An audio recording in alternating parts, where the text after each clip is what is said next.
एक बार ऐसा हुआ कि पति पत्नी के बीच किसी छोटी सी बात पर झगड़ा हो गया। गर्मियों की रात थी। दोनों गुस्से में अपने अपने बिस्तरों पर जा लेटे। आधी रात को अचानक पति को प्यास लगी। पास ही रखे टेबल पर पानी का जग और गिलास रखा था। पति ने सोचा कि खुद उठकर पानी पी लूं। उसने गिलास में पानी डाला और पीने लगा। तभी उसने महसूस किया कि उसकी पत्नी उसे गुस्से में घूर रही है। पत्नी ने क्रोध भरे स्वर में कहा, तुमने खुद पानी क्यों पिया? तुम जानते हो कि ये मेरा हक है। पति भी गुस्से में आ गया और अकड़ते हुए बोला, हाथ पैर सलामत है, मैं खुद पानी पी सकता हूँ, किसी का मोहताज नहीं हूँ। पत्नी उसकी ओर धीरे धीरे आगे बढ़ी और उसका कॉलर पकड़ लिया। उसकी आंखें गुस्से में लाल हो रही थी, पर उसकी आवाज़ नरम थी।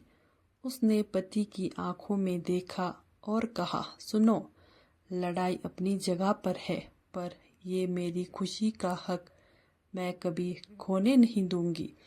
पति थोड़ा चौंका। उसने पूछा, खुशी पानी देने से? पत्नी की आंखों में अब वह क्रोध नहीं था, सिर्फ नरमी थी। उसने कहा, तुम्हें पानी देते वक्त मुझे जो खुशी होती है उसे कोई नहीं छीन सकता।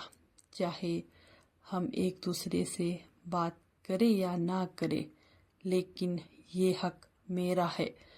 तुमसे जुड़ी हर छोटी खुशी मेरी है और तुम ये नहीं छीन सकते। पति की आंखों में स्नेह और शर्म एक साथ उतर आई। उसने धीरे से उसे गले से लगाया और कहा, मुझे माफ़ कर दो, मैंने तुम्हारी भावनाओं को समझने में गलती की। पत्नी मुस्कुराई और धीरे से कहा, मोहब्बत मर नहीं सकती, चाहे हालात कुछ भी हों। वह झगड़ा उसी पल खत्म हो गया। दोनों के बीच फिर वही पुराना प्यार लौट आया, जैसे कुछ हुआ ही ना हो। लेकिन 10 साल बाद रात के 3 बजे करण एक बार फिर प्यास के मारे उठा।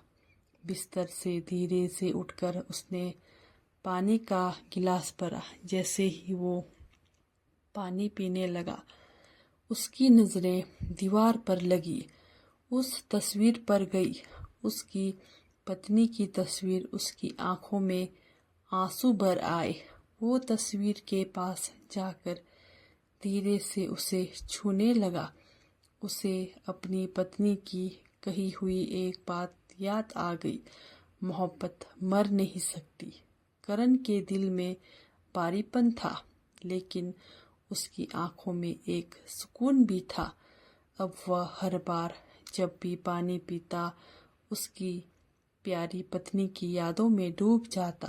अगर आपको मेरी ये कहानी अच्छी लगी हो तो आप सभी मित्रों के साथ साझा ज़रूर करें। धन्यवाद।